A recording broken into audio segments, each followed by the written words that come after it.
I've been building since I've been 5. You know, it used to be that I built models and then took pictures of them so I could remember the model if it got blown up with a firecracker. You know, those were early days. But in case anything, I just would start shooting them, and then I became a photographer. Now I build the models for photography. So like this car was built with seat belts when the driver's not in there, and the figure also sits on it with belts on his shoulders, so I can have it both ways. Shoot the car with and without a driver. But it's in the making that you do that. 2 sets of belts, positionable hands and things like that, positionable steering wheel, all thought of ahead of time for photography purposes, more than modeling purposes. So that's a completely different workflow or plan than most of us would go through. When it's done, it's just not on the shelf.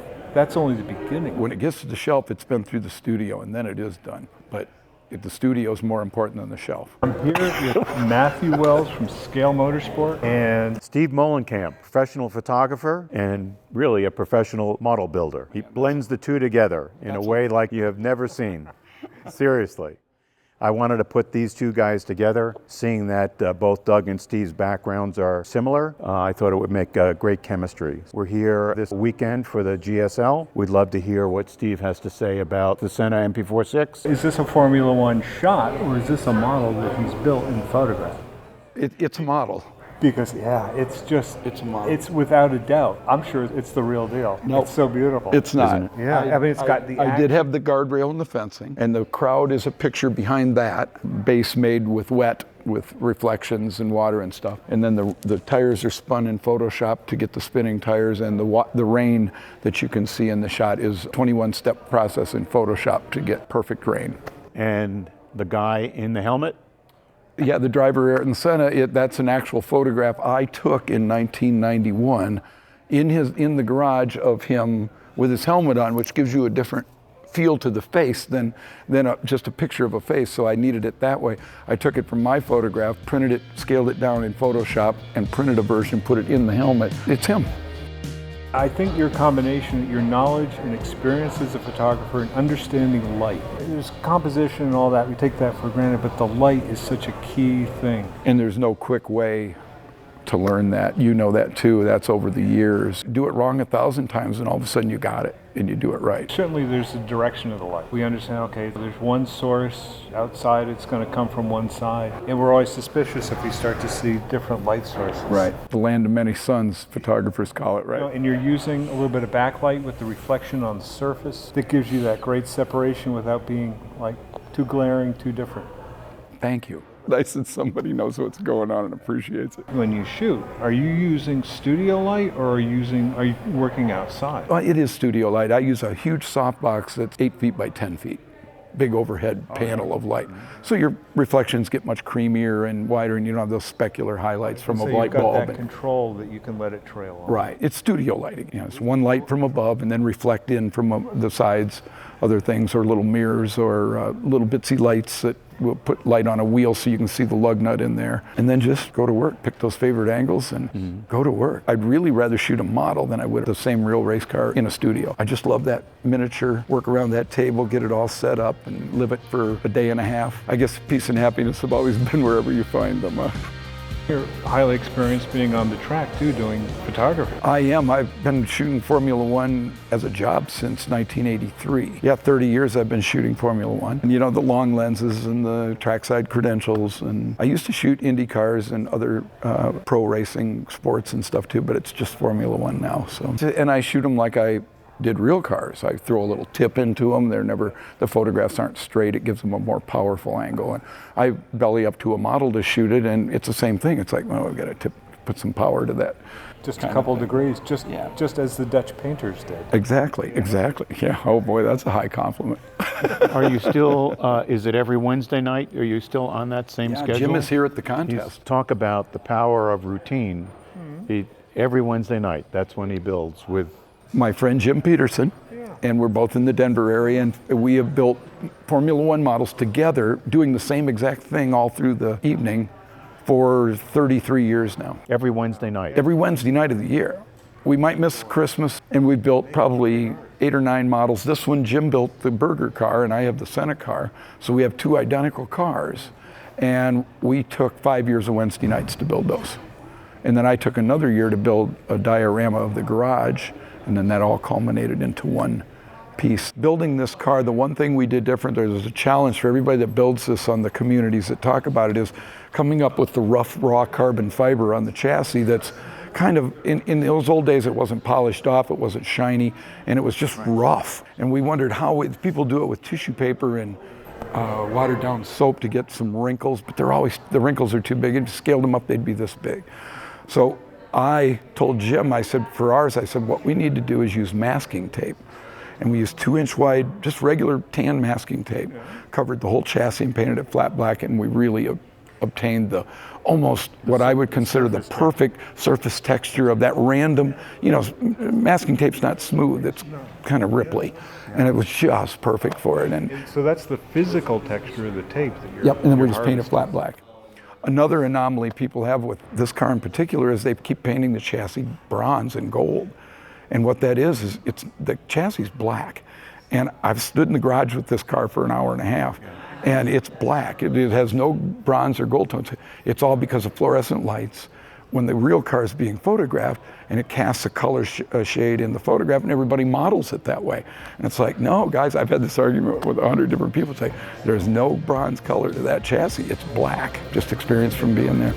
An eye for the light, knowing that light, That color temperature is going to happen from the light. and in the old days, how fluorescent light would kill a red. You're in a parking garage with fluorescent lights 20 years ago, all the red cars would look Because they pretty go average. green. And there's not a worse color to lean any photograph to than green except the lawn. And that's what fluorescent lights do. And with the film days, that was always a big problem. And you had to filter it and stuff. With digital, you can filter it back out in shop. So I do not miss film. I didn't either. It took me a couple years extra to change over. I didn't want to change over. And the minute I did, I was like, oh, there's no going back. And also immediately, certainly at the track, immediately knowing if you have the shot or not. Yeah, I don't know what I'd do without seeing the image on the back of the camera anymore, even though I shot for 25 years, never seeing anything till you get the film back from the lab. Those days, it's like, I can't even imagine that anymore.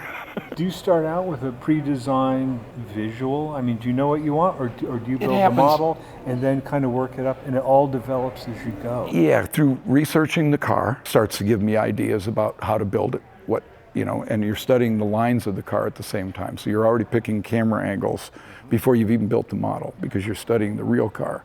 And you go, that 3/4 rear view is gonna get in front of my camera several times. I like that. Those are strong lines, they're sexy. So, and then from there, it's start to decide what the final diorama or what it's going to be photographed as. How much time do you spend on the actual build of the model in comparison to post-production in Photoshop? And is that linear? Do you do the model and it's like, okay, we're done, and then do Photoshop as a block? Or do you do some Photoshop and go, I'm going to do this with a couple parts, I'm going to change a couple Finish things. the model, ready to go, and then start shooting with probably a plan of a book or flow or something in mind.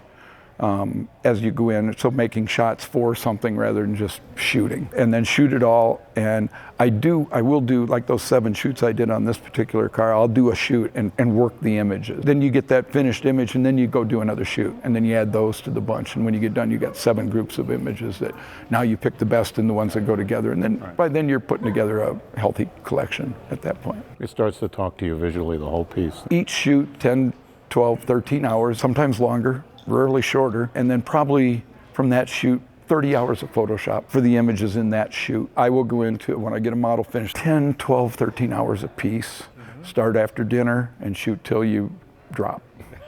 Because there's another shot, I can't go to bed yet, that kind of thing. And then take all those, work them, start to cull through and get the best thing. And then I usually put a book together of all those shots, since it's become about the photography. The interesting thing about this is I get the feeling there's the compression of a telephoto lens. Absolutely. Like there's a distance. You're behind a guardrail, you're protected, you're away from all this violence and motion. With the garage, you feel like you're there. You're using that perspective and that symmetry down the middle, that balance, so cool. I mean, it brings you right in the shot. You feel like you're standing there. Well, Jim and I just spent 5 years on this car, and I thought, are we just going to shoot this thing or the pair of them and put them in the, it's like this. And I'd been in that garage in 1991 at the Phoenix Grand Prix for an hour and a half on Friday morning. I didn't take any pictures, but I had vivid memories of everything that was there. I did shoot Senna's face, and that's how I got it for that one in there, but I didn't shoot the room or what was sitting around or anything, so that was all from memory. But it was a room I did spend an hour and a half in that morning, and then I thought, yeah, let's just turn it into a garage, a diorama, and probably never again. It was a full year of all my spare time building radios that they talk on, and the charging station, the Motorola charging station, the cooler with Coke and water with extra bag of ice sitting there, the tire rack that has wets and new tires with stickers, and blanket heated tires with cording that plugs into little boxes around the set. I mean, it was I just felt like going nuts one time, and this was it. And so it probably never happened again. And artistically, is that when you're done, you're moving on to a new visual? Yeah, because I shot the car, then I made the garage and shot it, and then I made a book, a blurb book, you know, where you upload it, make it a book. Yeah, then it's kind of done. It's behind you, and you're on to the next one. And I'll probably never photograph that again. It is a closed chapter, and I'm just not in that mode anymore. I'm in the mode of something else that's on the bench. You recently finished a model for your son. Oh, I did the red Toyota. The red Toyota. The red Toyota sports car, which is the only non-Formula One car I've modeled in the last 35 years. It's stunning. Thank you.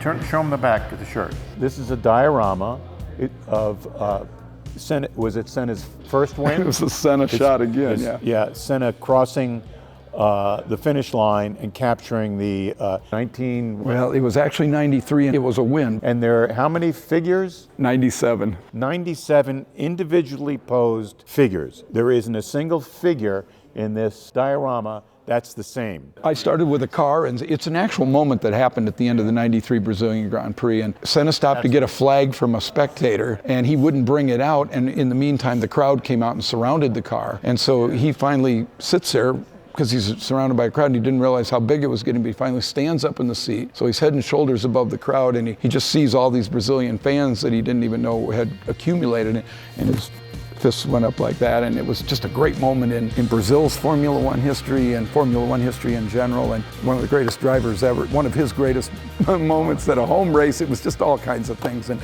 my son and I were going to do that, and he was a figure painter, and he ended up getting married and going to architect school, and he didn't have time to paint figures, and I said, well, I'm going to still do this thing. I think I'll just leave them white, because I didn't know how to paint figures. And so I think it was much better that the figures are white than if they were painted. We'd have lost the car down in there and everything. I agree completely. Yeah. And there's that juxtaposition between the two. And it happened just because he didn't have time to finish the project with me, so it took a big turn. It was just forced. Sometimes I just build the model and photograph it into scenes rather than build the whole base and all that kind of thing. There's different processes, and I'm still learning. It's like model building. Absolutely. You know, you're going to that next step each time, and tons of experience. There's no substitute for it in anything. It's like, you know, everybody thinks there's some magic formula instead of hard work and experience. And it turns out there's not. I've always said that finding the secret to anything is usually finding there never was a secret. Is that your statement? That's mine. Mark that down.